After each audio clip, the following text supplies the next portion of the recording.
Cuidar da nossa família é tão importante, não é?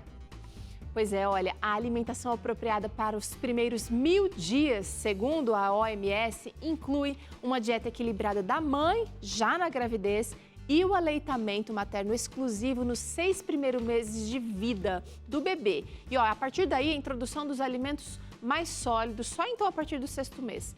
O que acontece muitas vezes é que as mães têm dificuldades de controlar, por exemplo, os doces que são oferecidos para as crianças.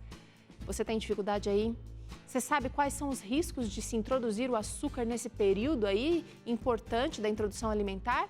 Com que idade será que a gente poderia liberar o açúcar, o uso do açúcar? E também queremos saber, será que existe uma dosagem ideal recomendada para as crianças? E dentro desse processo entra um outro assunto também, que é a programação metabólica, que é definida como experiências nutricionais que acontecem durante, na verdade, o período crítico de desenvolvimento do bebê de 1000 dias, trazendo efeitos duradouros e persistentes ao longo da vida. Ou seja, a presença ou ausência de nutrientes e condições nutricionais específicas ao longo desses primeiros 1000 dias de vida pode modificar a resposta do DNA do bebê para o resto da vida. Você está meio que determinando ali o destino de saúde dessa criança. Parece até difícil, mas não é. Não é. Hoje a gente vai ter aqui a ajuda de uma especialista para esclarecer as nossas dúvidas com relação a esse assunto tão relevante. E quem vai falar para a gente vai ser a doutora Paula Lenfers, pediatra aqui do Vida e Saúde. E é claro, você pode participar com a gente a hora que quiser, é só mandar o seu WhatsApp aqui para o nosso número 12 98266 0004. Aponta a câmera do celular aqui para o QR Code e você também vai ser encaminhado para o nosso contato aqui de WhatsApp para mandar essa sua pergunta que está aí te trazendo tanta angústia, tanto anseio. Vamos juntos? Doutora Paula, bem-vinda ao Vida e Saúde. Que bom que você está aqui para falar sobre esse assunto tão necessário. Tudo bem, doutora? Tudo bem, Peru. Obrigada. Estou bastante feliz de poder conversar sobre isso, né? Nesse momento tão crítico que a gente está vivendo, poder programar uma saúde melhor para o futuro dá uma esperança. Doutora, é difícil quando a criança pede aquele docinho, não é mesmo? Aquele apelo, aquele olhar, e às vezes não é nem a família ali que oferece, às vezes vê de uma outra família, quando ela começa a frequentar uma escolinha da igreja ou a escola mesmo, e aí ela começa a ver outros grupos se alimentando diferente do que ela recebeu em casa, fica complicado. Eu queria que você falasse um pouquinho pra gente da importância desses 1000 primeiros dias. Aliás, o que são esses 1000 primeiros dias? Conta a partir de quando? Os 1000 primeiros dias, a gente vai contar desde o período que o bebê está sendo formado na barriga da mãe. Então, conta todo o período da gestação, os 9 meses da gestação e os 2 primeiros anos de vida do bebê. E os primeiros dias são uma janela de oportunidade para a gente programar o nosso metabolismo para a vida toda. Por isso que a gente vai focar muito nos aspectos nutricionais dessa fase. Porque a gente pode melhorar qual vai ser a resposta genética do bebê. Então, se eu tenho uma família toda de obesos, mas eu cuido muito dos meus primeiros 1000 dias, mesmo que eu tenha um gene para obesidade, ele não vai se expressar, ou tem menor chance de se expressar. Então, por isso que a gente fala que é a janela de oportunidades para programar a vida adulta, e é desde a gestação. Doutora, a gente tem visto, infelizmente, muitas famílias sofrendo perdas terríveis. A gente está bem sentido aqui, nossa equipe tem sentido. Hoje, especialmente, está sendo um dia difícil para a gente.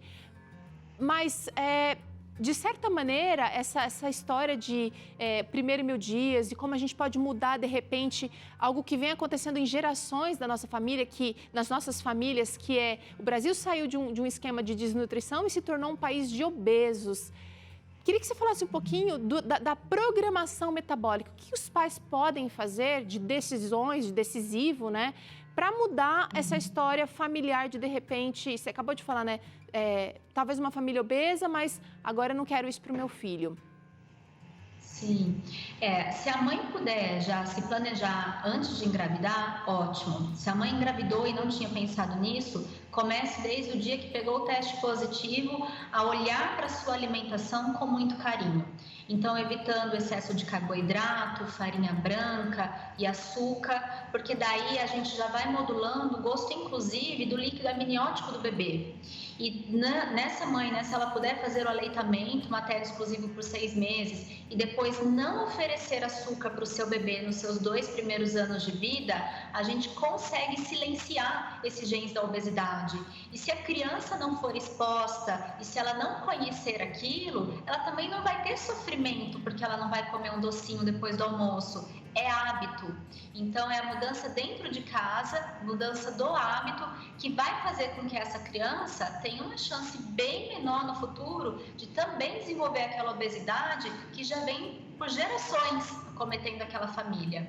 Interessantíssimo, porque às vezes a gente protege nossos filhos de tantas maneiras, mas está se esquecendo dessa programação metabólica que pode começar. Eu queria que você falasse de alguns itens. Você falou do açúcar, falou dos refinados, e aí essa mãe ela vai precisar colocar o quê? Porque isso está alterando ou causando impressões, adormecendo genes também, que podem gerar doenças no futuro, né? Então ela tem que exagerar, abusar das frutas.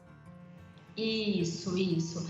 As frutas, elas vão ter, né, minerais e vitaminas que vão transformar isso pra gente, né, transformar em saúde, né? Então, se alimentar de maneira saudável é reflexo de uma boa saúde. Então, começa por consumir frutas, melhor funcionamento do intestino, né, e tudo mais. Bom, além das frutas, tem aqui o irmão que gosta também de deixar o nosso corpo saudável, as verduras. Exatamente. Também, né? Você tem melhor funcionamento do intestino, você tem redução de colesterol, redução da glicemia, mais substrato de poliminerais e vitaminas. Então, também vai ser reflexo de uma boa saúde. E aí vem aqui também os legumes. Isso. É o trio, né? O trio inseparável. Então, dentro desse trio, a gente pode comer muito bem, com diversidade, com qualidade, né? A fruta, ela já tem um adocicado que a gente pode ir aí fazendo substituições, né? Para a pessoa que já está adaptada ao doce. Então, tem como viver bem, com saúde e comer bem. Doutora, é interessantíssimo a gente pensar que uma mudança de atitude da gente, por exemplo, se eu cresci numa família que tomava refrigerante toda semana, não é nem todo dia, mas todo final de semana, sábado e domingo, e aí eu tomo a decisão de não fazer isso, não repetir esse hábito com os meus filhos, com a minha família. Eu já consigo alterações, quer dizer, uma mudança de comportamento, mas que vai gerar uma mudança fisiológica, posso dizer assim? Sim, Já na minha família, eu já vou conseguir essa transformação? Sim, você já sente na sua família. Primeiro que é claro que a gente fala de janela de oportunidades. Então, fazer isso com o bebê nos primeiros 1000 dias, você vai programar todo o organismo dele para o futuro. Essa criança vai ter menos chance de hipertensão, diabetes, colesterol alto, né? Obesidade. Mas o adulto que se encontra obeso, que se encontra com diabetes, se ele mudar hoje e reduzir o consumo desses alimentos hoje, o corpo dele e a saúde também dele vai se beneficiar ainda nessa geração. Tá. Chegou uma interação que eu queria trazer nesse momento sobre um desses itens que você falou aqui agora. O Bruno Reis diz o seguinte: meu filho rejeita todas as frutas. Tem algum jeito, algum truque aí, né, Bruno, para contornar essa situação, sendo que ele já tem 7 anos? Sim, eu acho que o mais importante é a família ser o exemplo. Então, que todos da família comam fruta, né? A gente não pode exigir que a criança coma sozinha. A outra coisa que eu sempre falo para essas seletividades alimentares é trazer a criança para a participação do processo. Então, a criança ajuda a escolher a fruta. Tá todo mundo trancafiado em casa, ninguém pode sair. Mas a fruta chegou do hortifruti, a criança ajuda a lavar, a criança ajuda a colocar na geladeira, a criança ajuda a cortar a fruta. Você pode montar pratinhos, né, com a frutinha colorida, então fazer um coqueirinho, a parte do coqueirinho é um kiwi, o cabinho é uma banana. Ótimo. Então são formas lúdicas de lidar com a seletividade alimentar. Nossa, isso funciona muito. Lá em casa, inclusive, deu certo, viu, Bruno? traz a criança para junto de você, monta uma centopeia ali no prato, coisa simples, coisa de 2, 3 minutos que gera um impacto muito positivo. Agora, o exemplo que a doutora Paula trouxe aqui é fundamental. A criança não é uma criança, você não quer criar uma criança de ouro, você pode ter uma família de ouro aí, todo mundo fazendo parte dessa mudança, desse movimento. Agora, doutora, eu quero saber o seguinte: o açúcar é fonte de energia e ele também, quando é consumido, ele traz uma sensação de bem-estar, até de anestesia, eu diria. Por que o açúcar é considerado vilão se ele tem também essas outras características opostas? Sim, é que o açúcar ele é igual uma droga. Dentro do nosso cérebro, ele vai liberar hormônios de prazer. Só que o preço disso, como qualquer droga, é alto, né? A nossa saúde vai pagar por conta disso. Então, o açúcar ele é um vilão, porque ele em excesso vai deixar o nosso corpo num estado inflamado. Se eu tenho um estado inflamado no meu corpo, eu tenho mais chance dessas doenças crônicas que a gente quer prevenir, né? Obesidade, hipertensão, olha aí para a Covid, obesidade como sendo um grande fator de risco.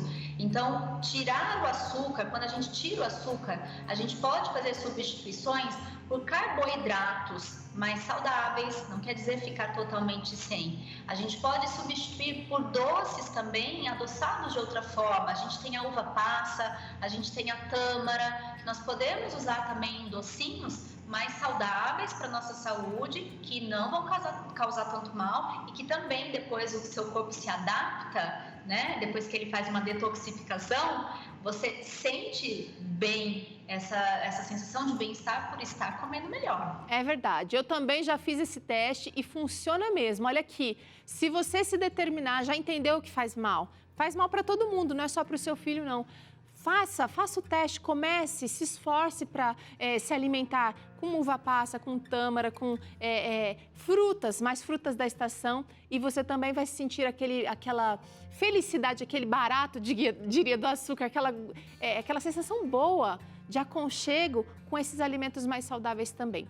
Agora, doutora, a gente foca bastante na introdução alimentar, a gente fala um pouquinho de hábitos das crianças, mas eu queria que você falasse um pouquinho das principais consequências da má alimentação para a gestação. Você já falou um pouco aqui, mas o que a mãe come vai determinar também o gosto do bebê ou as preferências do bebê, além de estar mudando o DNA, de estar mudando não, mas de estar assim... você usou um termo, né? Adormecendo ou despertando alguns desejos aí? Se a gente pensar, Teru, que durante toda a vida, a fase de maior crescimento do ser humano é dentro da barriga, né? Ele sai de uma célula e se torna um bebê, com braços, pernas, né? Então, é o maior período de crescimento. Então, quanta coisa que não acontece no nosso corpo para que a gente chegue lá. A mãe que come bem, ela vai passar através da sua corrente sanguínea pelo cordão umbilical os nutrientes que ela está recebendo para o bebê. Se ela come bem, o bebê também está saudável. Se ela come mal, o bebê também recebe isso. E além de cuidar da própria saúde dela, a gente pode ter alteração, inclusive, do gosto do líquido amniótico. E essa mãe que comeu muito açúcar durante a gestação, o bebê já tem uma preferência pelo açúcar depois também. Então, na gestação, a gente já pode modificar esses hábitos durante toda a vida. E essa história da mãe que fala, mas eu tenho vontade, eu tenho desejo, isso não vai fazer mal para a criança? Eu acho que tudo na vida é equilíbrio, Teru. A mãe que tem uma vontade de comer um docinho, ela pode comer, desde que ela não consuma isso em excesso, todos os dias, né? Então, ali um pouquinho, de vez em quando, desde que ela consiga viver em equilíbrio e na maioria dos dias se alimentar de maneira saudável, ela já vai causar uma grande diferença na vida dela e do bebê que vai nascer. Tá, a gente falou do que tirar bastante do prato da criança e dessa gestante também que está já nutrindo amor pelo seu filho através do cuidado com a gestação aí. Mas o que não deve faltar no prato da grávida e também da criança, doutora? Basicamente, a grávida tem que consumir proteínas, né? Porque ela está criando um outro corpo. Ela tem que comer verduras, legumes e frutas por conta da fonte de vitamina e energia que isso vai fornecer para ela. E isso também pensando na criança, né? A gente deve comer sempre dos grupos alimentares leguminosas, proteína, frutas, verduras e legumes. Isso tem que estar no prato de todo mundo. Doutora, esse estudo dos 1000 dias e todo esse avanço com relação ao que a mulher deve comer, ao que a família deve comer, isso já tem sido feito estudos ou já estão concluídos esses estudos? Ou é uma coisa que ainda está se estudando, estão se fazendo testes? Isso, na verdade, já tem estudo pronto que demonstra esse impacto, mas isso ainda não deixou de ser estudado, Teru. Esse mundo perinatal, ele ainda é muito novo, então tem bastante coisa para se descobrir, mas a gente já sabe que esses impactos que a gente está dizendo aqui hoje já são estudados e com evidência científica. E isso vale, a gente falou bastante de nutrição aqui, do açúcar como vilão, do que não deve faltar no prato da gestante e da família, mas isso vale também para outras questões como exercício físico, por exemplo, a gestante que pratica, ela também vai de repente estar predispondo, vai estar ajudando, vai estar imprimindo ali no metabolismo futuro da criança essa necessidade também de atividade? Com certeza, a nutrição ela é um aspecto super importante, mas ter hábitos saudáveis, dormir bem desde a gestação, praticar atividade física, ter momentos de autocuidado, momentos de espiritualidade, isso também fazem parte da programação metabólica. E a gestante que tem hábitos saudáveis, provavelmente ela já vai mostrar isso para o filho dela desde o início. E Verdade. ele vai já aprender, através do neurônio espelho, também a ser saudável, porque ele já vê isso acontecendo em casa. Legal, então vai pelo exemplo, né? E também pelas fibras ali que já estão, mas que tem a memória do que foi feito. Quero trazer uma interação aqui, doutora. Vamos ver quem é que falou com a gente. Janete Medrado disse o seguinte: estou grávida de 10 semanas e com diabetes gestacional. Queria saber se existe uma alimentação específica para esse tipo de diabetes. Janete, parabéns primeiro pela sua gestação, que Deus abençoe você. E eu quero ouvir a doutora Paula agora falando um pouquinho sobre esse assunto importante. Super importante, o diabetes gestacional precisa de atenção, precisa de cuidado. Basicamente, você tem que reduzir os seus carboidratos, né? A gente precisa de carboidrato, principalmente a gestante, porque ela está criando um outro ser, né? Uma nova vida, e ela precisa de energia. Mas fazer carboidratos de absorção mais lenta, então, ao invés de comer pão com farinha branca, dá preferência, por exemplo, a quinoa, a batata doce, né? Carboidratos de absorção mais lenta, reduzir a sua quantidade e focar nas proteínas e gorduras. Tá, olha aí. Eu quero mais uma interação que chegou agora. Vamos ver, representa também um pouco do que a gente falou aqui, mas acho que vai um pouquinho mais a fundo. A Tatiana está dizendo, olha, minha filha conheceu o açúcar aos 2 anos e meio. Gostaria de saber qual é o melhor horário para dar doce. Isso existe, né? Não sei, doutora, se a gente pode falar isso para a Tatiana. Existe um melhor horário? Porque é o seguinte, como é que o açúcar funciona? Como é que ele trabalha no organismo infantil? O açúcar, quando cai no nosso corpo, faz o pâncreas liberar um monte de insulina para metabolizar aquilo.